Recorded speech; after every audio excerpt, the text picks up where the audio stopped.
श्रीमन्महागणाधिपतये नमः। श्री सरस्वत्यै नमः। श्री गुरुभ्यो नमः। गणाधीश जो ईश सर्वा गुणांचा, मुळारंभ आरंभ तो निर्गुणांचा। शारदा मूळ चत्वारी वाचा, गमो पंथ अनंत या राघवाचा। सुखासारिके पूर्ण वैराग्य ज्याचे, वशिष्ठा परी ज्ञान योगेश्वरांचे। कवी वाल्मिका सारिखा मान्य ऐसा, नमस्कार माझा सद्गुरु रामदासा। सच्चिदानंद रूपाय विश्वोत्पत्त्यादि हेतवे, तापत्रय विनाशाय श्रीकृष्णाय वयं नमः। कृष्णाय वासुदेवाय हरये परमात्मने, प्रणतक्लेशनाशाय गोविन्दाय नमो नमः। श्रूयतां देवदेवेश नारायण जगत्पते, त्वदीयेन अवधानेन कथयिष्ये शुभा कथाः। ओम नमो भगवते वासुदेवाय। ओम नमो भगवते वासुदेवाय। ओम नमो भगवते वासुदेवाय। श्रोते हो,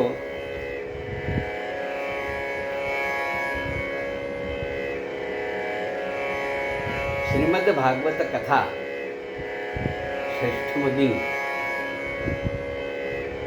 काल आपण संक्षिप्तमध्ये पाहिलं की वेळ कमी आहे, भक्ताची इच्छा आहे आणि प्रभू इच्छा से रहो हमेशा, कोई न इच्छा आपणी हो। भगवंतांनी प्रेरणा दिली आणि त्या प्रेरणेच्या आधारानं आपण श्रीमद भागवत कथा ही सुरू करत आहोत। वंदनीय आदरणीय कीर्तनकार, प्रवचनकार, भागवतकार गुरुजी लोक सर्वांना एक नमस्कार करून वंदन करून, म्हणजे काही हिंदुत्वावर त्यांची पकड आहे असे लोक, धार्मिक लोक, त्यांना पण आपण वंदन करून आपल्या या कथेला आपण प्रारंभ करत आहोत। काही जण विचारू लागले, गुरुजी आम्ही केव्हा ऐकावी कथा, केव्हा नामस्मरण करावं, केव्हा करू नये? याला काही वेळी काळीची काहीच गरज नाही आहे। भागवतामध्ये दिलेलं आहे, आपण त्याचं अवलोकन केलेलं आहे। सदा सेव्या सदा श्राव्या श्रीमद भागवती कथा, सदा सेवन करा। सदा रामदास स्वामींचे शब्द सांगू, संतांच्या शब्दात सांगू, 24 तास। एका कवीने सांगितलेलं आहे, अहो येता जाता बसत उठता ग्रास गिळता, घरी दारी केव्हाही नामस्मरण करा। नामस्मरण करणारा फक्त वेळ जाऊ नका।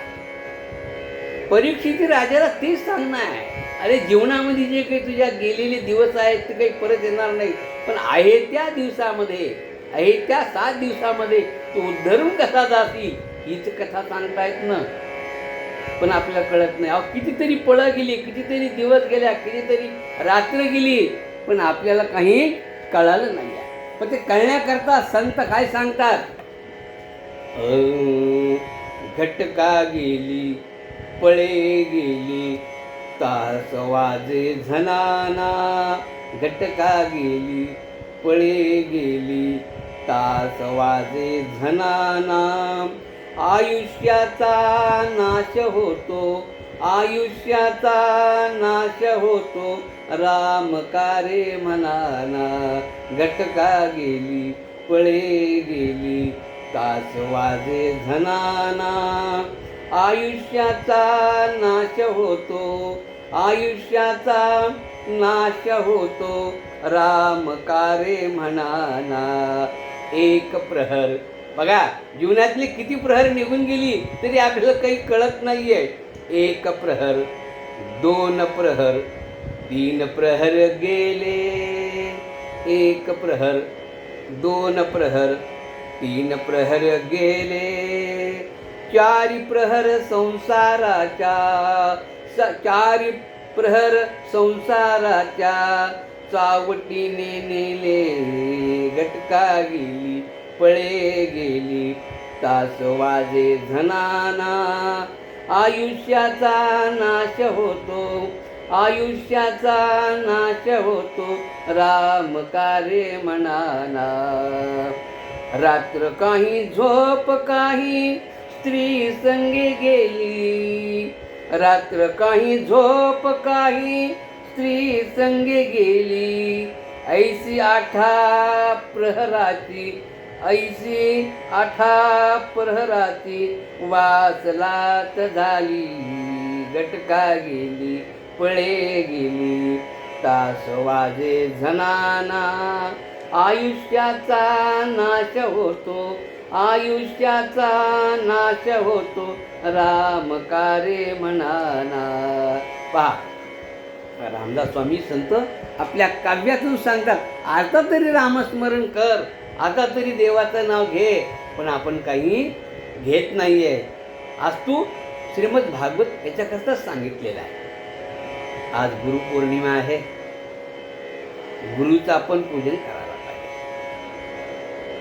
हल्लीच्या गुरुपौर्णिमेचं मी काही वर्णन करू शकत नाही ते वर्णन करू नये पूर्वी गुरु घरी जाणार आहे जात होते आपण आता पुढे पाहणार आहोत सांदीपन गुरुजींच्या याच्यामध्ये पण गुरुचं महत्त्व काय गुरु कशाकरता करायचा आहे मी काल सांगितलं ना आज गुरुपौर्णिमेच्या दिवशी गुरूंना फोन करून उपयोग नाही आहे हे पण आता काल सांगितलं मी पौरोहित्यकारसुद्धा आपला पाहिजे नुसतं त्याच दिवशी नाही एरवीसुद्धा त्याची विचारपूस करायला पाहिजे गुरुजी कसं चाललं आहे बरं आहे ना जसं गुरुला विचारायला पाहिजे आता याचे आपण बोलले तर ब्रह्मदेवाने नारदाला सांगितलं नारदाने व्यासांना सांगितलं व्यासाने शुकाला सांगितलं ही जी परंपरा आहे केवढी परंपरा आहे हीच ऐकायची हेच गुरु आहे हेच आपलं म्हणून गुरुला कधीही विसरू नये आणि केव्हाही एक जर गुरु जीवनामध्ये केला तर तो गुरु बदलू नये आपण काय करतो यांच्याकडे काही थोडं भांडण झाली की त्या गुरुकडे जायचं त्यांचं भांडण केले की नाही श्राद्धामध्ये आत्मगुरु कुलगुरु मोक्षगुरु यांचं वर्णन येत आहे आणि प्रत्येक ग्रंथामध्ये ब्राह्मणाचं विप्राचं एक हे जे आहे कर्तव्य आहे ते पण सांगितलेलं आहे ब्राह्मणाला तुच्छ समजू नका ब्राह्मण पौरोहित्य नुसतं करण्याकरता नाही आहे तुमच्या सर्व गोष्टींना जे त्रास आहे ते मुक्त करणार आहे हे पण गुरुच आहेत म्हणून आज गुरुपौर्णिमा आहे ब्रह्मदेवाला विष्णूला सर्वांना व्यासांना नारदांना सर्व शुकाचार्यांना एक नमस्कार करू आणि आपण या कथेला आपण प्रारंभ करूया आपण काल पाहिलं कृष्णानं खोड्या एवढ्या काही खोड्या केल्या मटके फोड अमकं कर कळाली त्याला रानामध्ये सोडलं चला वळवू गाई भगवंत तिकडे गेले पण भगवंतानी काय केलं आता म्हणजे मी कशा करता आलेलो आहे आपल्याला कळायला पाहिजे तो जीव हा तो शाश्वत हा हो अशाश्वत हा मी कशा करता जन्माला आलेलो आहे तसं कृष्ण म्हणले मी दही फोडायला आणि मटके फोडायला आले नाही आहे मला इथून तर काहीतरी बाहेर केलं पाहिजे काय केलं पाहिजे मग नारदांना प्रेरणा दिली नारद आले नारायण नारायण नारायण नारायण नाम तुझे अति पावन नारायण नारायण नारायण. नारदाला सांगितलं, नारदा इथनं मला बाहेर न्या, या गोकुळातनं मला बाहेर न्या. मी कशा करते आलोय, काय करतो हे मला, तुम्ही याची काहीतरी योजना करा. नारद म्हणाले ठीक आहे, कशी योजना करायची म्हणजे तुम्ही पहा, काहीतरी नियोजन करा. पण या गोकुळातनं मला बाहेर न्याला. आपण मुद्दा आपला कशा करताय की ते दुराचारी आहे, दुष्ट आहेत, यांचा आपल्याला नाश करायचा आहे. काय करायचं आहे? दुराचार्याचा नाश करायचा आहे, दुष्टांचा संहार करायचा आहे. याच्याकरता तुम्ही जन्म घेतलाय. तर मग ठीक आहे, मग काय करायचं? तर नारदांनी तसंच कंसाकडे केले. नारायण नारायण नारायण. कंसानं नारदाला पाहिलं. पहा, काही लोक दुराचारी असली ना तरी भगवंताला नारदाला मानणारी आहे, म्हणून नारदाची कोणी निंदा करू नये बरं. त्यामुळे आपण कळीचे नारद म्हणतो, त्यांना अजिबात म्हणू नये. नारद हा संवादवचित आहे. नारद हा दोन्ही पक्षाचा जसं आपण संवाद करतो तसं दोघांचेही गुरु आहे, नारद आहे. मग कंसाकडे नारद गेल्यानंतर या नारदा साष्टांग नमस्कार केला, त्यांना व्यासपीठ दिलं आणि त्यांच्या पाया वगैरे पडला. नारदा कशा करता आलात, काय करता आलात असं विचारलं. अरे म्हणले तुझ्या हिताकरताच मी आलोय. हां, अरे म्हणले तुझं चित्र शोधतोयस ना. म्हणले हो. मग मी ते कुठे ते सांगायला आलोय. म्हणले कुठे? अरे ते म्हणले गोकुळामध्ये आहे. अरे तो जन्मला आहे. म्हणले मग आता काय करावं? म्हणले महाराज मी जिकडे त्यांना पाठवलं तो परत माणूस येतच नाहीये. तसं करू नको म्हणले. आपल्या गल्लीमध्ये कुत्ता भी शेर होता है, तसं नाही करायचं. आपण काय करायचं, त्याला आपल्या इकडे मथुरेमध्ये बोलून घे. म्हणजे कसं काय बोलवावं? म्हणले याचा यज्ञ कर, याग कर, काही गोष्टी मल्ल युद्ध ठेव, काही ना काहीतरी कर आणि त्याला काय कर, तू आपल्या इकडे बोलून घे. आणि इथं आल्यानंतर आपण तो काय होईल, त्याचं बल कमी होईल. आणि हे नारदाचं खरंच कंसाला वाटलं. आणि कंसाने काय केलं, कृष्णाला मथुरेमध्ये बोलवण्याकरता, नंदबाबाला बोलवण्याकरता म्हणजे काय करावं? म्हणजे आता एक कार्यक्रम ठरला, ते पत्र लिहिलं. पप्पा तुम्ही मी काय लिहितो ते विनंती विशेष आमच्या घरी आपण लिहितो ना, त्याप्रमाणे ते लिहिलं, पत्र केलं. पण आता पाठवायचं आहे कोणाला? चांगल्या कामाकरता माणूस तर चांगलाच पाहिजे ना. पाठवायचं आहे कोणाला? तर मग आता त्यांच्याकडला पण माणूस पाहिजे आणि आपल्याकडला पण माणूस पाहिजे. तो तर अक्रूराला पाठवायचं ठरलं. अक्रूरा खूप सात्विक आहे बरं, सज्जन आहे. आणि त्याला पाठवायचं ठरल्यानंतर अक्रूरला कृष्ण म्हणजे भगवंत हे काही माहिती नव्हतं बरं का. काही गोष्टी भगवंत कळूसुद्धा देत नाही आहे. आणि ते तुम्ही काय करा, गोकुळामध्ये जा आणि कृष्णाला त्यांना काय करायचं हे पत्र द्या की आम्ही याग वगैरे ठरवलेला आहे, उत्सव ठरवलेला आहे, त्याचं निमंत्रण तुम्ही द्या. प्रत्येक राजांना त्यानं निमंत्रण दिलं होतं, पण याच्याकरता खास हा अक्रूराला त्यांना आचरण केलं आणि सांगितलं जायला. अक्रूर म्हणला ठीक आहे. पण अक्रूराला कृष्ण हे भगवंत आहे हे काही माहिती नव्हते, कोणतरी आहे असं त्याला माहिती होतं. आणि अक्रूर निघाले. जसे जसे अक्रूर त्या गोकुळाकडे जाऊ लागले ना, वातावरण बदलू लागले. आपुलकी, जिव्हाळा अंगावर शहारे येऊ लागले. आणि असं जवळ येत असताना पाहिलं तो नंदबाबाच्या वाड्याजवळ आले आणि तिथं कृष्ण आणि बलराम भेटले. कृष्ण आणि बलराम भेटले. अरे हा तर कृष्ण आहे. अक्रूराच्या मनामध्ये आलं, हा तुम्हाला काका म्हणेल का, मला काका म्हणेल का असं म्हणून अक्रूरजी पुढे गेले. तर कृष्ण तिथं गाईजवळ बसलेले होते. कोणत्या गाईवरनं अंगावरनं हात फिरत होते, कोणाला चारा देत होते, पाणी देते. असं पाहिल्यानंतर कृष्ण अचानक म्हणाले, या अक्रूर काकाच ना तुम्ही. अरे अक्रूरला जे शब्द पाहिजे होते ते शब्द कृष्णाच्या मुखातनं निघाल्याबरोबर नमस्कार केला. अक्रूरजींना आपला जो रथ होता तो रथ बाहेर उभा केला. घोडे वगैरे स्वार झाले आणि नंदबाबाच्या महालामध्ये गेले. हातपाय धुतले आणि जेवण वगैरे केलं आणि सांगितलं की मी कंसानं अशा करता यज्ञ ठेवलेला आहे. पुष्कळशा त्याच्यामध्ये यज्ञ याग पुष्कळच्या हे आहे, त्याच्यामध्ये मल्लम वगैरे सर्व आहेत. नानाविध कार्यक्रम ठेवलेले आहेत. ते तुम्हाला निमंत्रण दिलं आहे, तुम्ही सर्वांनी यायचं आहे. असं म्हणल्यानंतर नंदबाबा म्हणले ठीक आहे.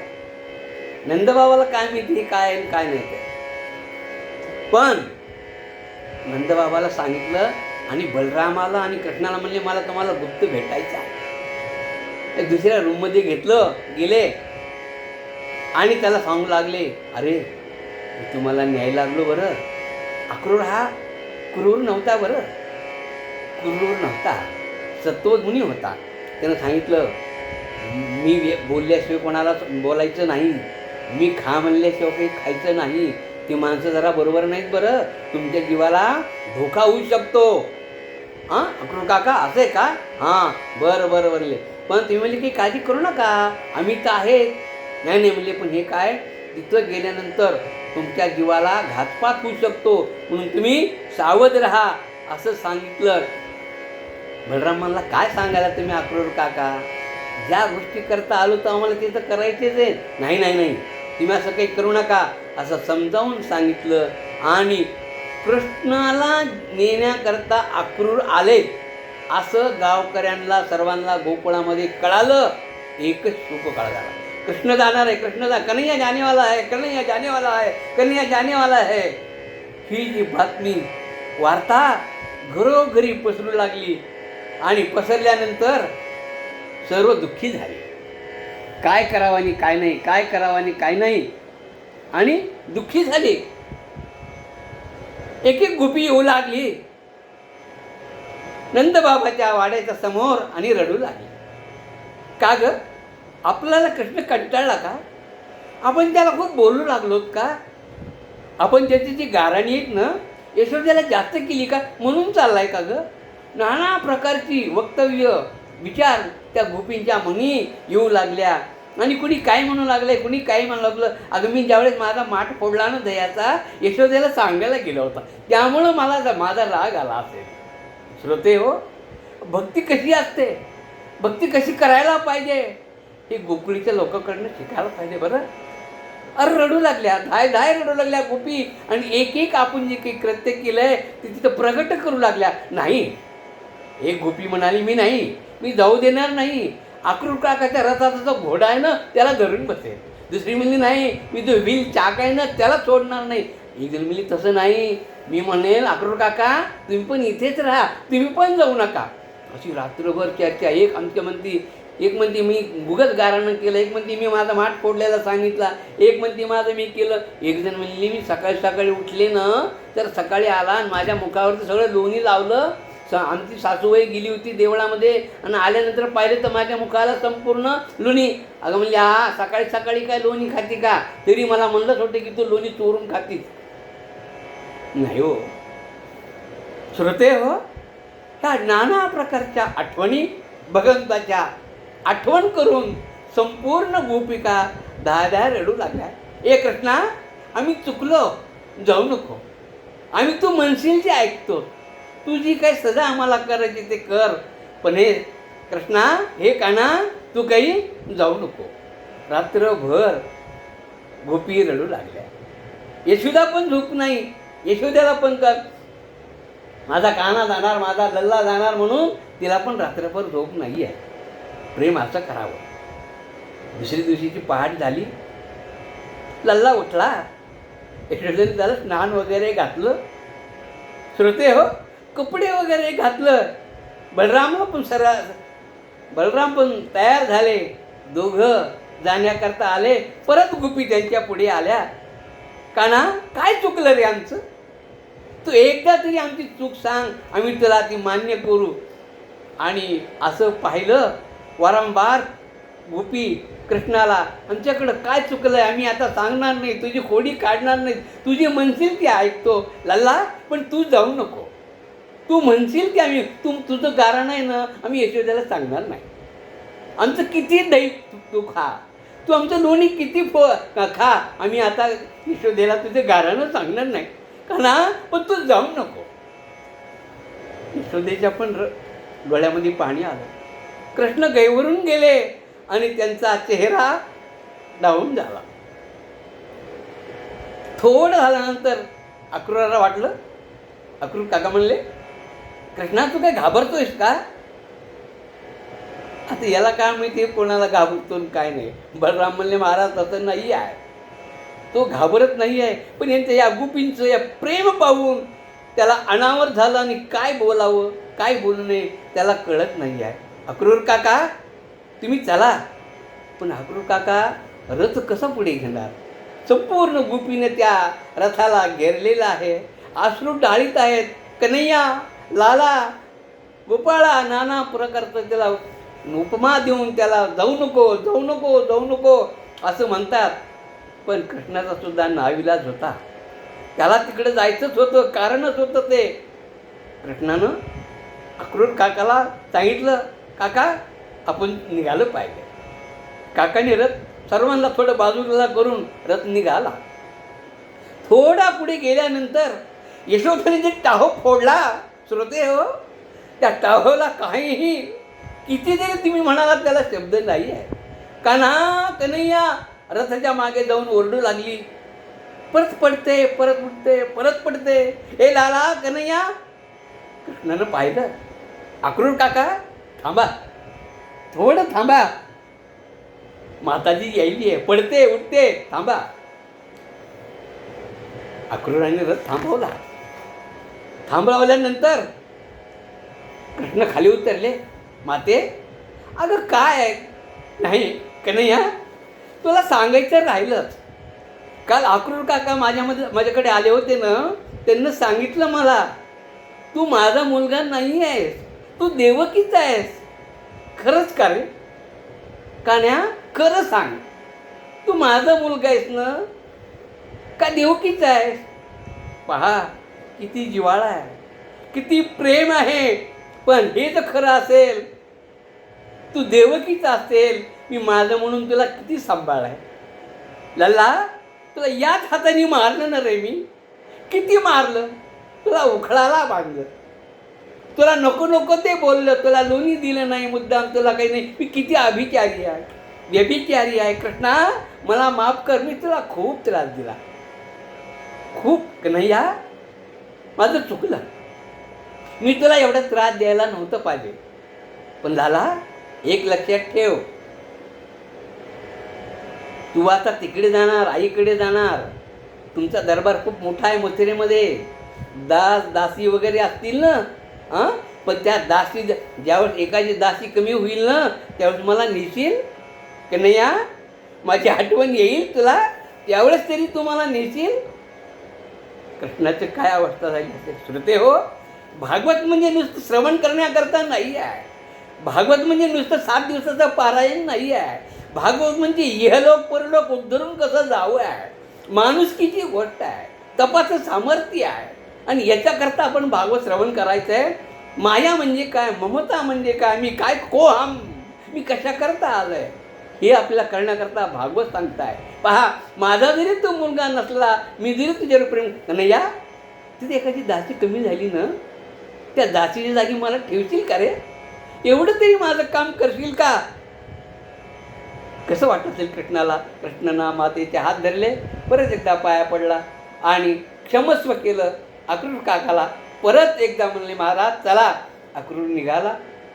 सर्वजण घरी आले. पण घरी येतात, पण घरामध्ये कोणाचं लक्ष आहे का? कुणी स्वयंपाक केलेलं नाही, कोणाचं काही नाही आहे, काही नाही. पण एक कवी सांगतात, घरात उरली केवळ मुरली, उरात ते काऊर हरवले, मधुमुरलीचे सूर हरपले मधुमुरलीचे सूर. घरात फक्त आता मुरली वाजली आहे, काही नाही, सूर नाही तर वाजवणारच कोण आहे, काही नाही आहे. असं घरात आले, रडत रडत रडत रडत, कुणी जेवलं नाही, काही नाही. हा रथ पुढे जाऊ लागला. पुढे जात असताना एक नदी पाहिलं. पूर्वीचे लोक 3 वेळी स्नान करत होते आणि 1 वेळी जेवत होते. पूर्वीचं सांगतो बरं, श्रोते हो, आताचं नाही आहे. आताचा ब्रेकफास्ट केव्हा करतील, केव्हा रात्रभर जागतील, कुठल्या प्रहारात जेवतील, कुठल्या प्रहारात जेवणार नाही, आणि मग काय टी व्ही झाला, कुठं आमका झाला नाही. वेळ योग्याय योग्य दातव्य म्हणतो की नाही आपण, त्याप्रमाणे योग्य वेळीच जेवलं पाहिजे.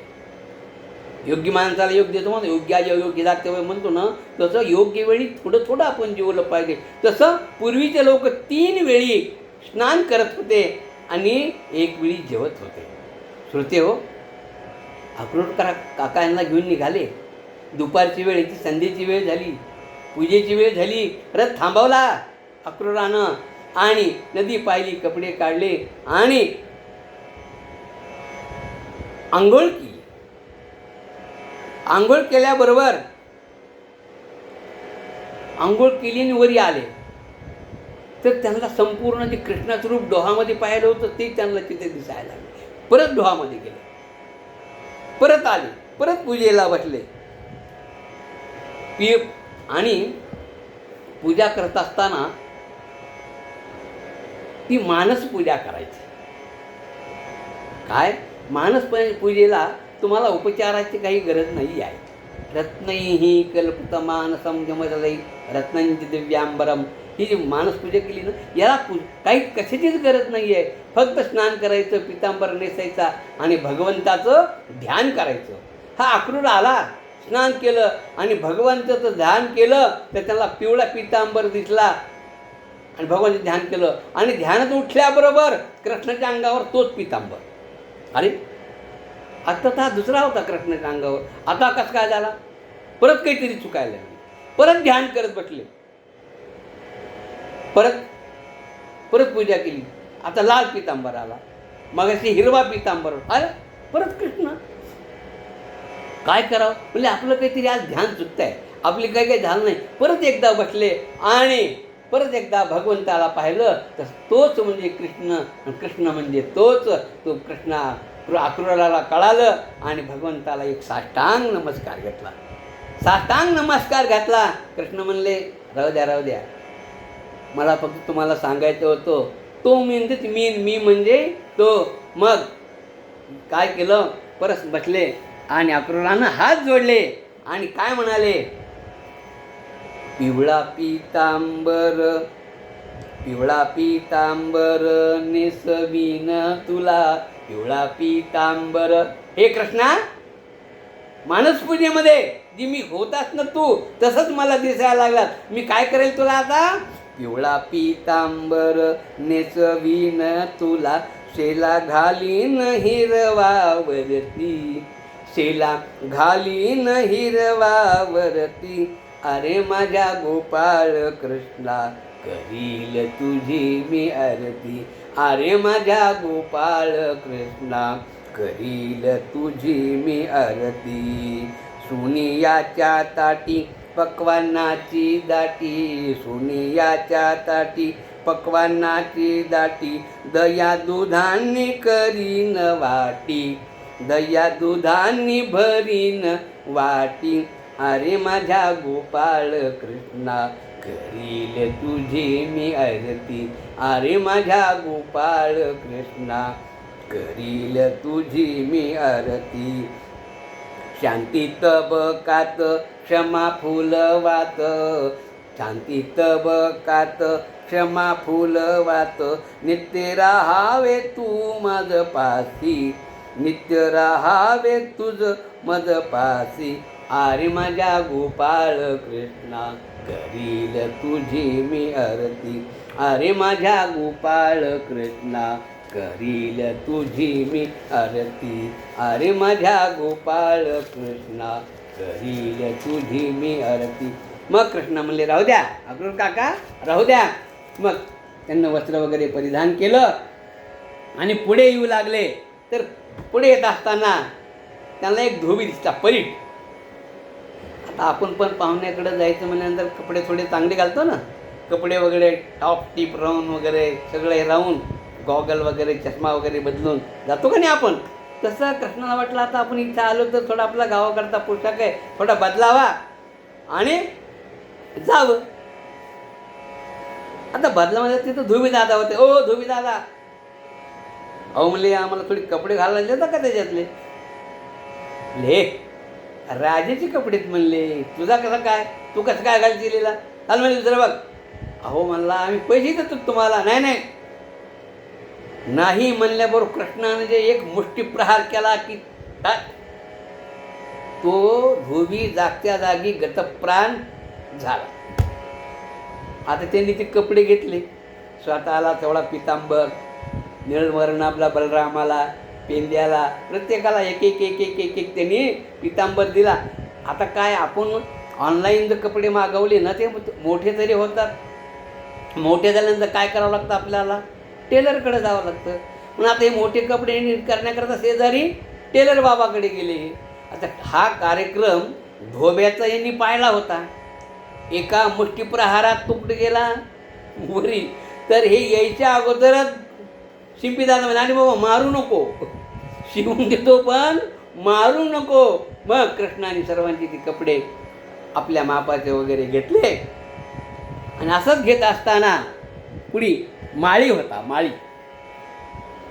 माळ्यांनी त्या रात्रभर फुलांना विनंती केली, फुलांनो तुमचा उद्धार व्हायचा आहे ना, भगवंताच्यामध्ये गळ्यामध्ये तुम्हाला जायचं आहे ना, किती काय. मग त्यांनी सगळ्यांना हार वगैरे घातला आणि त्याला हार वगैरे घातल्यानंतर तिथं त्याच्याबरोबर युद्ध केलं, परीट धोबी झाला. आणि रस्त्याने एक त्रिवक्रा नावाची दासी चालली होती, 3 ठिकाणी कुबडी. त्रिवक्रा नावाची दासी तिथनं चालली होती. तर तिचं काम काय होतं श्रोते हो, तिचं मॉलिश करायचं भगवंताला केला आणि सुंदर असा चेहरा वगैरे सर्वांचा करून द्यायचा, अशी ती दासी होतीच. आणि ती रस्त्याने जात होती त्या ठिकाणी, ती 3 ठिकाणी वाकडी होती. आणि हेलुले पण म्हणजे ब्युटी पार्लर असं थोडक्यात म्हणजे ती करत होती. आणि तिथनं कृष्ण चालला. कृष्ण म्हणाले, का आजी काय करतात. म्हणले ही जी आहे ना स्वच्छता मोहीम, थोडक्यात नटवणं ही मी करते. मग चंदन, सुवासिक चंदन वगैरे. म्हणजे मग आमच्या दोघांना करतात का. मग तिनं काय केलं, दोघांना गंध वगैरे लावलं, त्यांचं काय जे होतं ते केलं. आणि भगवंत कोणाची सेवा मोफत घेत नाही बरं का. मग तिनं सगळं ते चंदन वगैरे भगवंताची सेवा केल्यानंतर भगवंताने काय केलं, तिला म्हणले उभा राहा. आपला उजवा पाय तिच्या पायाच्या अंगठ्यावर ठेवला आणि तिच्या इथं हनवटीला धरलं.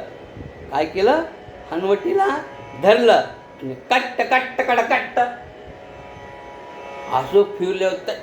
तेवढं झाली नव्हती. तिचा जो वाकडेपणा होता तो भगवंतानं काय केला.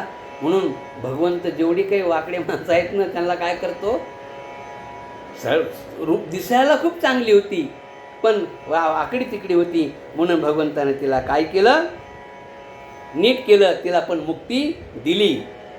आणि कंसाकडे जात असताना भगवंत त्या ठिकाणी धनुष्यबाण होतं. आता बलराम वगैरे गेले, धनुष्यबाण ठीक आहे, आपल्या कलियुगातलं काही धनुष्यबाण नव्हतं, त्यावेळेचं धनुष्यबाण होतं. मग दोघांनी नमस्कार केला धनुष्यबाणाला. ते धनुष्यबाण घेतलं आणि निघाले. आणि बलराम असेच निघाले असताना एक असा उन्मत्त असा हत्ती कृष्णाच्या अंगावर सोडण्याकरता तो पाळला होता. आणि पाळला असताना रस्त्याने तो उन्मत्त हत्ती बलराम अक्रूर काका म्हणले, अरे कृष्णा बाजूला हो, हत्ती आला, कृष्णा हो बाजूला हो. बलराम म्हणले, काका कोण आला? हत्ती. हत्ती हत्तीच आलाय ना, त्याच्यात काय? अरे म्हणजे तो उन्मत्त आहे, मारेल. म्हणजे येऊ तर द्या. मग तो आला बरोबर त्यानं काय केला, करायला लागला ना त्याच्याप्रमाणे. कृष्ण काय गेले, कृष्ण त्या हत्तीच्या खाली गेले, त्याला गुदगुल्या करायला लागल्या हत्तीला. मग हत्ती सोंड मारायला इकडून ते इकडे गेले, इकडून त्याला एवढा काही परेशान केला, एवढा काही त्याला परेशान केला त्या हत्तीला.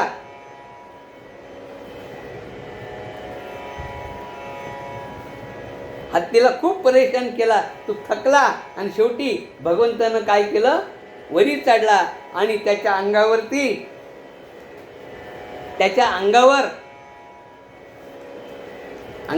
चढला आणि एक वरून जे मुष्टीप्रहार केला, त्याला गतप्राण केलं. त्याचे दोन्ही दात जे असतात, हत्तीचे दात आपण म्हणतो ना, खायचे वेगळे आणि बोलायचे वेगळे, तसं त्या हत्तीचे दोन्ही दात भगवंतानी तोडले. एक बलरामकडे दिला आणि एक स्वतःकडे घेतला आणि ते दोघं निघाले. आता दोघांचं वर्णन केले. दोघं कसे दिसत होते सर्व लोकांना. मल्ला वज्रगमे नरा नृपगमे कामस्त्रिये स्त्रीजना. हे दोघं त्या लोकांना कसे दिसत होते? मल्ला वज्रगमे नरा नृपगमे कामा स्त्रिये स्त्रीजना गोपा आप्त खळा नृपा प्रभुशिशु माता पित्यांच्या मना कंसा मृत्यू शशंक पामरजना संतासी तत्वांबुदी श्रीशेषशासम यादवपती यादवा हरिदिसे रंगात नाना विधी. गोपाल कृष्ण भगवान की जय. प्रत्येकाला आपल्या आपल्यासारखं दिसू लागला. मल्लाला मल्ल दिसू लागला, स्त्रियांना आपल्यासारखं दिसू लागला, गोपांना गोपीसारखं दिसू लागला, नृपाला राजांना राजासारखं दिसू लागला, यादवांना प्रत्येक म्हणजे भगवंताला आपला हा हे दिसू लागले. त्याचं एक चारू नावाचं जो होतं, आता असं पुढे असताना आणि कृष्णाला आणि बलरामला म्हणजे तुम्हाला आता युद्ध करावं लागलं. चानूर नावाचं जे मल्ल होतं ना, ते तेल वगैरे लावून असा तयार होता. अक्रूर म्हणले, अरे चानूरा, अरे बाळ लहान आहे, त्यांच्याबरोबर तू युद्ध कशाला करतोस आता? नाही. अक्रूर म्हणले, थांबा अक्रूर काका. बलराम म्हणले, थांबा, आम्ही आहेत ना. मग चानूर नावाचा तो मुलं अंगाला तेल होता. अक्रूर दोघंही त्या मल्ला याच्यामध्ये गेले. कृष्णाला पण अंगावाला तेल लावलं आणि भगवंतानी ठीक आहे म्हणजे कृष्णाने कारण मल्ल युद्धात सुरुवात केली. भगवंताच्या पायातून भगवंत काय केलं, तेल लावलं होतं ना, त्या चानुराच्या दोन्ही पायातून पळायला लागले, त्याला गुदगुल्या करायला लागले, त्यालाही करायला लागले. तो एवढा परेशान झाला आणि भगवंताने मग त्याला इथे मारलेलं आहे. आणि दुसरा जे होता त्या बलरामाने त्याचा वध केला आणि आता म्हणले, आता मामाची पाळी. दोघांचा वध कृष्णाने केला. आता कंसाची पाळी. आणि कृष्णानं जे उडी घेतली, कंस जी पाहत होता, संपूर्ण सभा वगैरे केली होती, त्या सभेच्या ज्या ठिकाणी कंस बसला होता मंचावर, त्या ठिकाणी डायरेक्ट आपल्या कृष्णाने उडी घेतली आणि एका फटाक्यात त्याचा टोप उडवला. आता टोप उडवल्यानंतर घाबरल्यानंतर तसं कृष्णाने त्याला धरलं आणि जे उचलला आणि भिरकण्याने भिरकावला आणि खाली टाकला. टोप भिरकावला आणि खाली टाकला.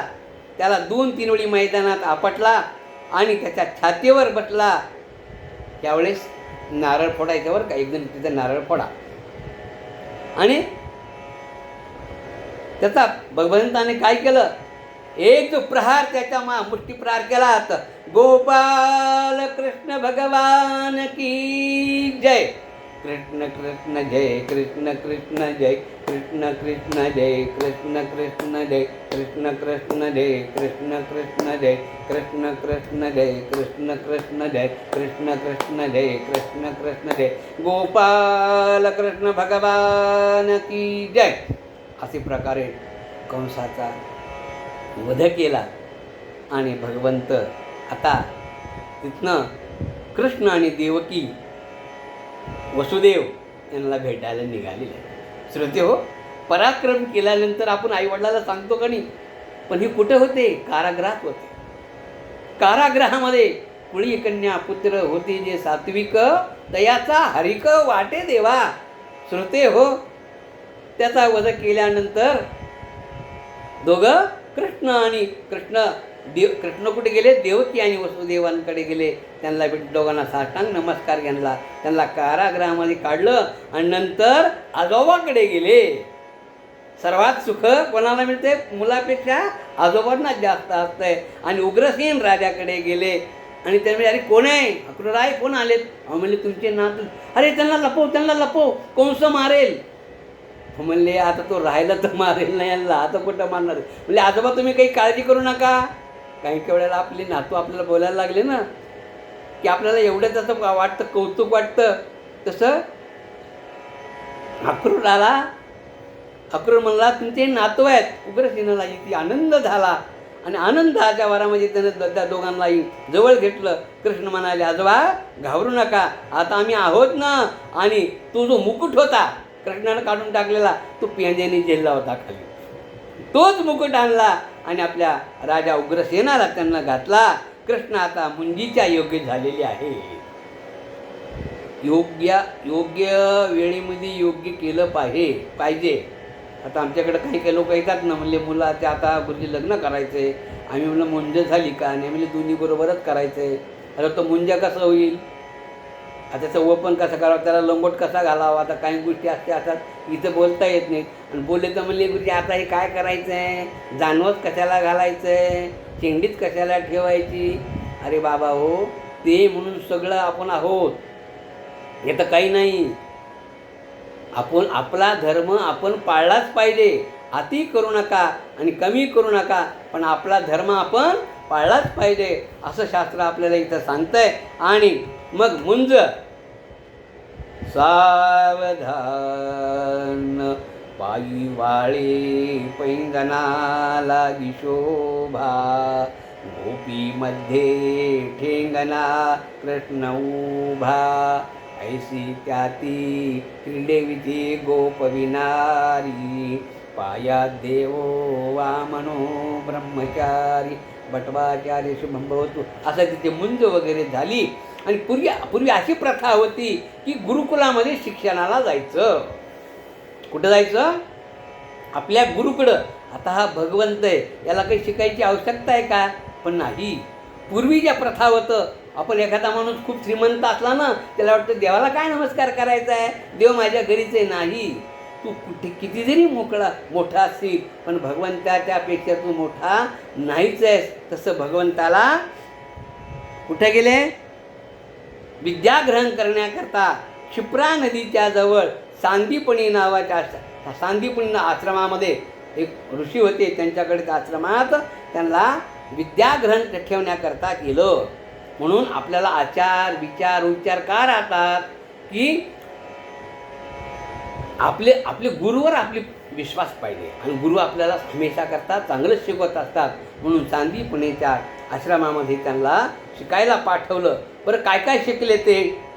अंगासह चौवेदामासी, अंगासह चौवेदामासी, षडसप्ताही षडशास्त्रासी, 14 वेद, 4 वेद, षडशास्त्र, पुराण, 14 दिन 14 विद्यांना, 14 दिन 14 विद्यांना, प्रहर एक प्रत्येक कळांना.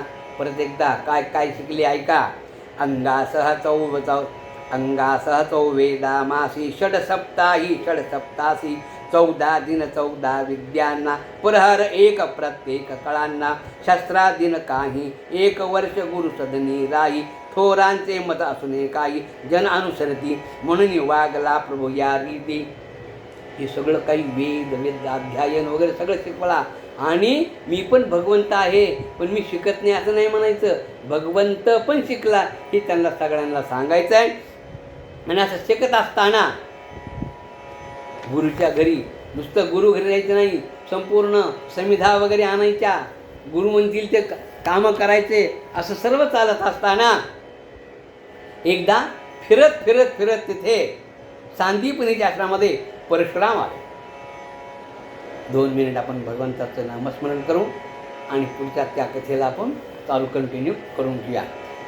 राधे राधे गोविंद गोपाळ राधे, राधे राधे गोविंद गोपाळ राधे, राधे राधे गोविंद गोपाळ राधे, राधे राधे गोविंद गोपाळ राधे, राधे राधे, राधे राधे गोविंद गोपाळ राधे, राधे राधे गोविंद गोपाळ राधे. ओम नमो भगवते वासुदेवाय, ओम नमो भगवते वासुदेवाय, ओम नमो भगवते वासुदेव. श्रोते हो, कुठल्याही गोष्टीचं आपण आचरण करताना खूप महत्त्वाचं आहे. आता सांदीपनी ऋषींच्या आश्रमामध्ये कृष्ण बलराम ही विद्या घेत होते आणि अचानक कोण आले? परशुराम. पहा ही बडी बडी मंडळी वर्ग, यांच्या नामस्मरण आपण यांना नाव ठेवायचं, बाजूच्या चरणाच्या जवळ सुद्धा आपण बसायचे लायक नाही. आले वाऱ्याचे वेगात जातात आणि वाऱ्याचे वेगात येतात. ते कुठं बसणं, कोणाला बोलणं यांचं कामच नाही. आले आणि सांदी अजून परशुरामजी आले, गुरु आले, गुरु आले, गुरु आले म्हणून सांदीपनीने त्यांना आसन दिलं, त्यांची पाद्यपूजा केली, त्यांना नमस्कार केला आणि आज्ञा विचारली, महाराज कशा करता आगमन झालं, काय आपली सेवा करून? म्हणले इकडे ये, सगळ्या पोरांना बोलव म्हणले. मग सगळे एक एक पोरग एक, हां याचं काय झालं आहे?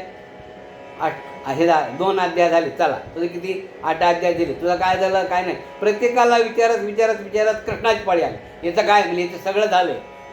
बरं याचं मग याला का ठेवलं म्हणले? इथं याला उद्या सोडून दे, याचं संपूर्ण शिक्षण झालं ना, याला नको ठेवू. बरं दुसरा होतं बलराम, याचं पण झाले. आता त्याच्या मग हळूच आपले हे गेले सुदामा, यांचं पण झाले. म्हणजे ह्या सगळ्यांना ज्याची विद्या झालेली आहे त्यांना सोडून दे, उग्यांना काही ठेवू नको. इथं काय कशाला ठेवून घेतलं म्हणले यांना, आणि उद्याच्या उद्या यांना सर्वांना सोडून दे.